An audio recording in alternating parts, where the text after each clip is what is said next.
बरं झालं बाई, आमच्या इकडे आज पाऊस मला थांबला. आहे ना पोर्च वगैरे धुण्याची खूप इच्छा होती, पण पावसामुळे काही तो धुताच येत नसायचा.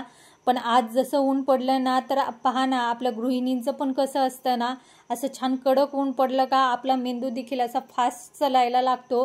तर इथं पटकन मला हा पोर्च धुवायचा होता. पावसामुळे मुलं इथे सायकल वगैरे लावतात ना, तर सगळी अशी चिकचिक झालेली होती आणि असं वाटत होतं कधी एकदाचा हा पोर्च धुते आणि कधी एकदाचा छान असा स्वच्छ करून घेते. आणि एकदा पहा, आपलं जर अंगण स्वच्छ असलं ना, तर आपलं मन देखील छान प्रसन्न वाटतं आपल्याला. आणि इथे आहे ना, ऊन पडल्याच मी लगेच हे काम करायला घेतलं. आणि 2-3 दिवसापासून सलग पाऊस येत होता आणि पोर्चमध्ये इतका चिखल आणि माती नुसती सगळी चिकचिक झालेली होती. आणि नंतर म्हणजे आपलं डोकं पण इतकं फास्ट चालतं त्या दिवशी ऊन पडल्यावरती, की माझ्या पायपुसण्या पण धुवायच्या राहिलेल्या होत्या. मग मी पायपुसण्या धुण्यासाठी काढल्या. म्हटलं आता छान ऊन पडलंय ना, तर काय काय धुवू आणि काय काय नाही असं मला वाटत होतं. पण जे आवश्यक आहे ना ते धुण्यासाठी काढलं. कारण कसं असतं ना, निसर्ग आहे, पावसाचा काही भरोसा नाही, कधी पडेल. एवढ्यात तर असंच होतंय, दिवसभर ऊन पडतंय आणि संध्याकाळी इतका जोराचा पाऊस येतोय. तर कायच सांगावं. तर आज पण मला असं वाटत होतं कपडे वगैरे मी धुतलेत, पण काय सांगावं, जर 1 तासाच्या आत जर पाऊस आला ना, तर परत सगळी कपड्याची फजिती होईल. पण तसं काही झालेलं नाही. आज खरंच खूप छान ऊन पडलेलं होतं, म्हणून मग मी पायपुसणी वगैरे धुतल्या. बेडशीट वगैरे होते ते देखील धुवून घेतले. काही एक्स्ट्राचे जे जास्तीचे कपडे होते ना, ते देखील मी इथं धुवून घेतले. आणि पहा ना आपल्या गृहिणींचं कसं असतं ना, खरंच घरात आपण किती सगळे विचार एका टायमाला करत असतो. आणि आपलं डोकं म्हणजे आपला जो मेंदू आहे ना, तो प्रत्येक क्षणोक्षणी बदलत असतो. आपण काही ना काही विचार आपल्या डोक्यामध्ये असे चालू असतात, की ज्यामुळे आपलं घरातलं जे काम आहेत का, तर ते कुठंतरी हलकं होऊन जाईल आणि आपल्याला एक एक समाधान वाटेल, की ते काम आपण व्यवस्थित पार पाडलं. दुपारच्या वेळेत माझं सगळं काम आवरून झालेलं होतं. पण काय झालं होतं ना, 2-3 दिवसापासून पावसामुळे आहे ना, मुलांच्या शाळेला पण सुट्ट्या दिलेल्या होत्या.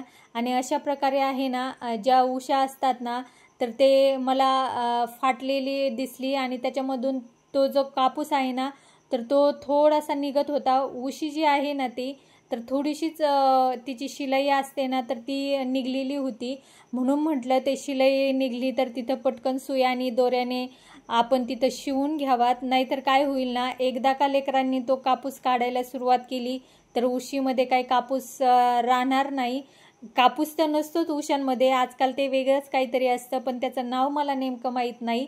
पण जे काही असेल ते असो, पण म्हटलं पटकन सुई आणि दोऱ्याने आहे ना, उशी इथं छान आपण शिवून घ्यावात.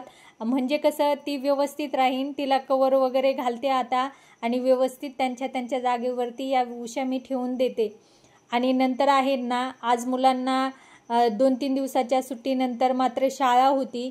तर ते शाळेतून आले, तर त्यांच्यासाठी मला काहीतरी खाण्यासाठी बनवायचं होतं. तर यांनी आहे ना, जे आपलं कच्चं दूध असतं ना, तर ते घेऊन आलेले होते आणि तेच थोडंसं सकाळचं शिल्लक राहिलेलं होतं.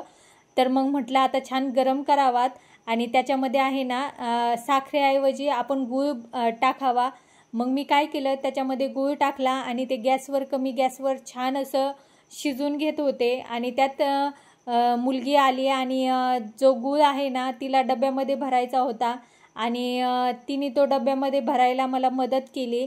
आणि त्यानंतर आहे ना, सगळा किचनवट्टा वगैरे मी इथे छान असा क्लीन करायचा राहिलेला होता, तर तो मी करायला घेतला. सगळं व्यवस्थित खिडकी, परत जी गॅसच्या मागची जी स्टाईल असते ना, ती देखील मी इथे छान क्लीन वगैरे करून घेतली. छान असं 2-3 दिवसातून जर आपण असा किचनवट्टा घासला ना, तर एकदम स्वच्छ आणि नवीनसारखा आपला किचनवट्टा दिसतो. आणि आपल्याला देखील हे पाहून खरंच मनाला खूप समाधान वाटतं. ज्या दिवशी जर आपलं घर अस्तव्यस्त असेल ना, तर आपल्या डोक्यामध्ये देखील आपलं मन पण एकदम विचलित होऊन जातं. कुठून काय कामाची सुरुवात करायची ना, ती आपल्याला समजत नाही. त्याच्यामुळे नेहमी प्रयत्न करायचा का आपल्या आजूबाजूचा जो परिसर आहे किंवा आपल्या आजूबाजूच्या ज्या वस्तू आहेत ना, त्या नेहमी नीटनेटक्या ठेवत जायच्या. यामुळे काय होतं ना, जसं स्वच्छ केल्याच्या नंतर ते फ्रेश दिसतं ना, तसं आपला माइंडसुद्धा एकदम फ्रेश होत असतो. आणि घरामध्ये आपण जेव्हा असतो ना, तर या छोट्या मोठ्या गोष्टीमध्ये आनंद मानून हे सगळं जर काम आपण केलं ना, तर खरं सांगते आपला दिवस कसा जातो आणि कुठे जातो खरंच काहीच कळत नाही.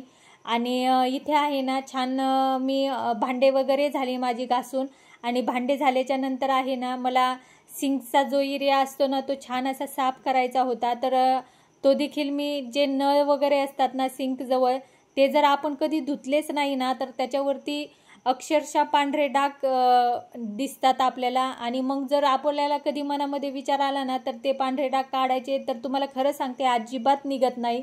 म्हणून 2-3 दिवसातून एकदा असे नळ वगैरे असतात तर त्याला छान असं धुवून घ्यायचं, स्वच्छ करून घ्यायचं. आणि जे सिंक देखील असतं ना तर ते देखील छान असं साबणीने म्हणा, घासणीने, साबणीने असं स्वच्छ भांडे घासून झाल्याच्या नंतर घासून घ्यायचं.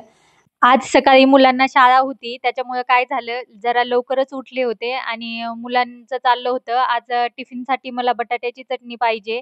तर मग तीच मी इथं बनवायला घेतली. छान असं बटाटं मी त्याचे साल वगैरे काढून घेतले आणि ते बटाटा आहे ना शिलून घेतलं छान पद्धतीने आणि त्याचे छान असे बारीक-बारीक तुकडे पडले. आणि लेकरांचं पण पहा, शाळेत जायच्या वेळेसच त्यांना पण गप्पा करायच्या असतात आपल्यासोबत. टिफिनला काय देणार, काय नाही देणार, हे सगळं आधी विचारून घेतात लेकरं. आणि मग त्या लेकरांच्या म्हणण्यानुसार आपण त्यांच्या आवडीच्या भाज्या करत असतो. पण कसं असतं ना, कधी-कधी लेकरांना त्यांच्या आवडीने देखील त्यांच्या आवडीच्या भाज्या आपण बनवून द्यायला पाहिजे. म्हणजे कसं त्यांचाही मन छान आनंदी राहतं आणि कुठेतरी आपलं आपलं कुणीतरी ऐकतंय म्हटल्यावर त्यांना थोडंसं छान वाटतं आणि त्यांचा पूर्ण पुढचा दिवस आहे ना, छान आनंदात, उत्साहात जातो. आणि शेजारीच मुलगी पण बसलेली होती आणि ती देखील लगेच अ, अ, मला पण आता बटाटं वगैरे कापायचंय. तिने लगेच चाकू वगैरे इथं घेतला आणि तिचं सुरू झालेली होती. आणि मी तिला सांगत होते, "तू तुझं स्कूलचं आवरून घे, शाळेचं आवरून घे आणि मी माझं करते." तर तिचं नाहीच चाललेलं होतं. ती काय ऐकायला तयार नव्हती. मग नाविलाजाने तिच्याकडे मी काय केलं, छोटंसं एक बटाटं दिलं आणि तिला म्हटलं, "तू हे बटाट्याचे काप कर आणि पटकन जा आणि तुझं स्कूलचं आवर, तुझी बॅग वगैरे भरून घे." मग ती गेली आणि मी पटकन एका गॅसवरती आहे ना, बटाटे शिजायला टाकलं आणि दुसऱ्या गॅसवरती पटकन अशा चपात्या करून घेतल्या. पण पहा ना, हे सगळं आपलं चालूच असतं. सोबत मुलांना सुद्धा काही ना काही बोलण्याचं, त्यांच्यासोबत पण आपलं बोलणं चालूच असतो. म्हणजे आपण आहेत ना, एकाच टायमाला कितीतरी काम करत असतो. चला असो, घरामध्ये आपली ही सगळी छोटी-मोठी कामं नेहमीच चालत असतात. तर असा होता आजचा व्हिडिओ. व्हिडिओ तुम्हाला कसा वाटला? व्हिडिओ आवडल्यास प्लीज व्हिडिओला एक लाईक नक्की करा. चॅनलवर तुम्ही नवीन असाल तर चॅनलला सबस्क्राईबर करा. भेटूया उद्याच्या नवीन व्हिडिओमध्ये. तोपर्यंत धन्यवाद.